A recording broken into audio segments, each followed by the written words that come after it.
Essas são as 4 sacadas geniais em vendas que mudou inclusive coisas que eu imaginava e técnicas que eu utilizava nas minhas vendas. Principalmente aqueles ajustes finos que muitas vezes a gente pensa que são só um detalhe, mas acaba mudando toda a estrutura do nosso processo de vendas. Tenho certeza que muito do seu dia a dia em vendas ou até mesmo em outras funções vai estar descrita na primeira sacada que eu vou revelar aqui para vocês. Inclusive mudou até os textos e scripts que eu utilizava justamente para vender. Meu nome é Victor Pinheiro e o objetivo desse canal é gerar valor para vocês que estão assistindo esse conteúdo. Aqui falamos sobre vendas, finanças, negócios e empreendedorismo. Se você gosta desse tipo de conteúdo, não esquece, deixa o like e compartilha esse vídeo com seus amigos. Certo, pessoal? Então eu vou falar um pouco mais as 4 sacadas que um dos maiores especialistas de vendas do mundo trouxe nos seus livros. O americano Jeb Blount, que é um dos maiores escritores de vendas na atualidade, alguns dos livros mais famosos do Jeb é Objeções, Prospecção Fanática, Inteligência Emocional em Vendas, dentre tantos outros livros do Jeb. E é justamente no conteúdo desses livros que ele explora um pouco mais de cada uma dessas sacadas. Bom, vamos lá. A primeira delas deve ser usada principalmente quando aquele cliente está deixando de comprar, ele está se afastando de você. Nós sabemos quando o cliente começa a esfriar, não te responder mais, está realmente indo para o outro caminho. E mesmo sabendo que a nossa solução vai resolver o problema dele, a gente percebe que o cliente não vai querer comprar e vai continuar com essa dor. E justamente pelo medo do cliente ou a insegurança que ele tem, da gente não ter explicado de fato o que o nosso produto vai resolver para ele, como vai resolver,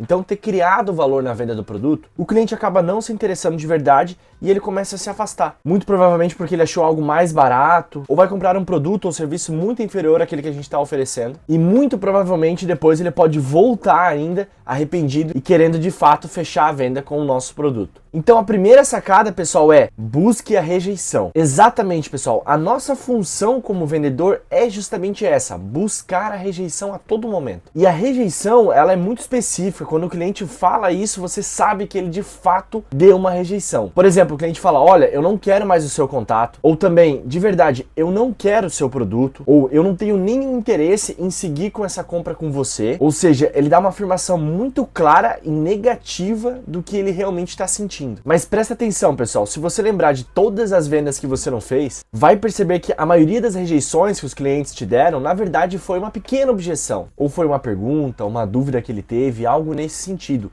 Não de fato uma rejeição. Isso parece ser simples, mas muda realmente o jogo, pessoal. Porque na maioria das vezes as pessoas não vão atrás das rejeições. Primeiro porque ninguém gosta de ser rejeitado. Então as pessoas não querem ser rejeitadas, temos essa mania, até porque queremos ter um perfil de vendedor mais agradável para o cliente, não ser aquele cara chato. E acabamos não querendo ter essa rejeição porque isso pode acabar nos incomodando também. Mas se o seu cliente tem perfil, tem fit com o seu produto ou serviço e ele ainda não usou aquelas rejeições claras, é porque está faltando de fato criar o valor para esse cliente. Talvez com mais perguntas, já que pode estar meio nebuloso para ele o que o seu produto ou serviço vai resolver. Ele acabou então não vendo o valor, mas se esse cliente tem de fato o perfil ideal, tá realmente faltando só um tapinha nas costas para concluir o negócio. Beleza, pessoal? Então essa é a primeira dica, sempre busque a rejeição. Ah, Victor, será que eu não vou ser chato de ficar fazendo perguntas até chegar na rejeição? Isso não é um problema, pessoal. A gente não vai casar com o nosso cliente. A sua função é perceber se o perfil do cliente é ideal para o seu produto ou serviço e se for, vamos em busca dessa venda. Segunda dica, não queira provar que o seu cliente está errado. Quase todos os vendedores, quando recebem uma objeção, acabam querendo provar que o cliente está errado de alguma forma, mesmo sem perceber. Por exemplo, quando o cliente fala uma objeção e você responde o seguinte, não, fulano, isso não é verdade. Ou, fulano, isso não acontece aqui na nossa empresa. Fulano, eu acredito que a informação chegou errada para você. Percebe que não é assim que funciona. Quando eu tento provar que ele está errado, que a opinião dele não é válida, eu estou entrando num negócio chamado reatância psicológica, que é um termo que muitos psicólogos usam para saber quando uma pessoa pega birra por alguém, pega ranço por alguém. Nesse sentido, sabe? Você realmente não gostar daquela pessoa por situações que acabaram acontecendo no dia a dia. E é isso que acontece nessa reatância psicológica. Quando eu tô falando algo que eu sinto e uma pessoa diz que isso não é certo, que eu estou errado, isso acaba gerando uma barreira entre o cliente e o vendedor e gera esse estresse psicológico. Sabemos que objeção é um sentimento do cliente. E aí eu vou começar a expressar um pouco dessa objeção e o vendedor começa a falar para mim que isso não é verdade, que eu estou errado. Como se eu estivesse mentindo em relação ao sentimento que eu tenho. Então, quando você faz isso, é óbvio que o cliente vai se afastar. Alguém falando que o meu sentimento não é verdadeiro, acaba demonstrando que eu posso estar errado. E ninguém gosta de assumir que está errado. Ainda mais na frente de outras pessoas, muitas vezes desconhecidos. Então, não queira mudar a opinião direta do seu cliente. Não queira provar que ele está errado. É muito importante voltarmos com algumas perguntas para que ele possa entender, mas sem se contradizer. Pode ser realmente que o seu cliente não esteja comparando coisa com coisa, ou está falando algo totalmente fora do que você está vendendo ou o serviço que está oferecendo, mas é muito difícil você conseguir comprovar isso naquele momento da venda. Então você volta com algumas perguntas para realmente fazê-lo entender que ele está falando algo que não está fazendo tanto sentido.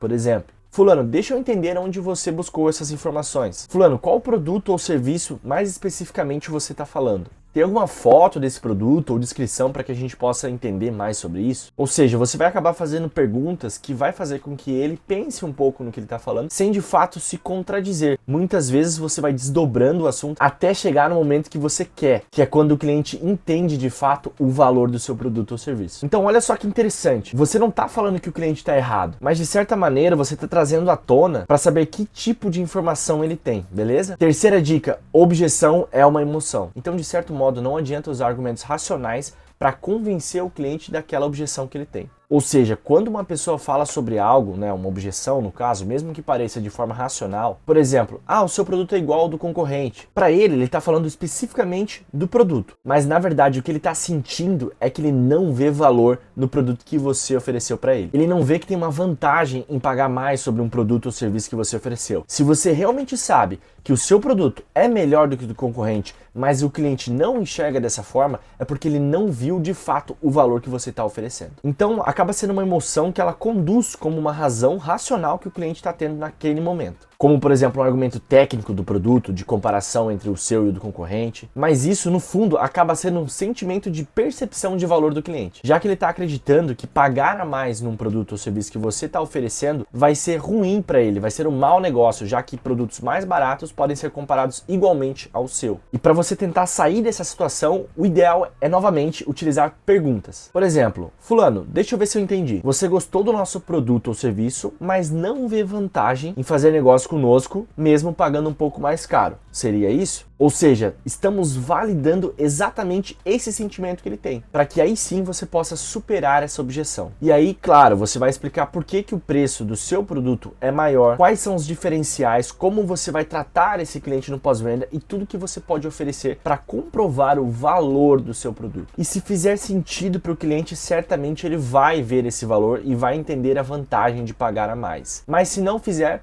não tem problema, você vai finalizar e vai para o próximo cliente. E vai deixar isso muito claro para ele entender que você está de fato oferecendo valor, não empurrando um produto para ele. Isso vai deixar ele mais confortável e normalmente as pessoas que estão confortáveis emocionalmente vão acabar colaborando mais com você, ficando inclusive mais aberta para te passar informações. Quarta e última sacada, você sempre vai estar interrompendo seu cliente quando estiver prospectando. Eu tenho vários colegas que falam o seguinte para mim, Victor, quando eu vou ligar para uma pessoa, uma empresa, eu tenho um sentimento que eu sempre estou interrompendo ela. E a resposta muito clara para isso é que sim, você sempre vai estar interrompendo alguém quando ligar para ela. E tá tudo bem, faz parte da nossa função como vendedor. E assim, pessoal, as ligações já se provaram extremamente eficientes em processos de vendas. A gente não pode abolir elas, por mais que hoje tenham outras tecnologias, principalmente WhatsApp, videoconferência, as ligações continuam sendo uma ferramenta poderosíssima de vendas. Inclusive, muitas vezes, clientes vão solicitar para vocês ligarem para eles, para vocês negociarem ou tirarem algumas dúvidas. Então faz todo sentido ter ligações nos seus processos de vendas, principalmente quando você for prospectar. E entendendo que a gente sempre vai estar interrompendo o nosso cliente nas ligações, é importante a gente entender algumas frases que a gente pode utilizar para deixar essa situação um pouco mais confortável. Por exemplo, quando você ligar para o seu cliente, você vai perguntar para ele, fulano, tá podendo falar agora? Ou algo como, te pego num horário muito ruim? Percebe então que a gente está dando margem para falar para ele se aquele é um bom momento, mas sem fazer perguntas como,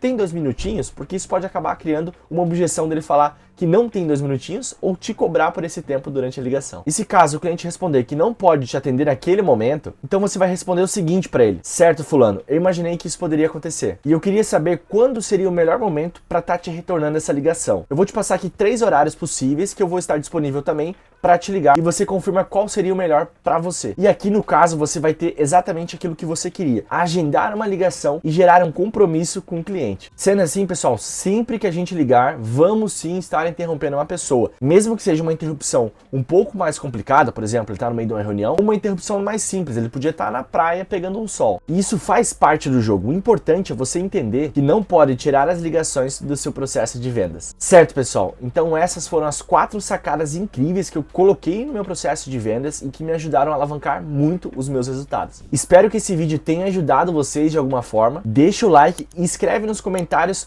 quais são as principais técnicas de venda que vocês utilizam hoje. Um forte abraço e até o próximo vídeo.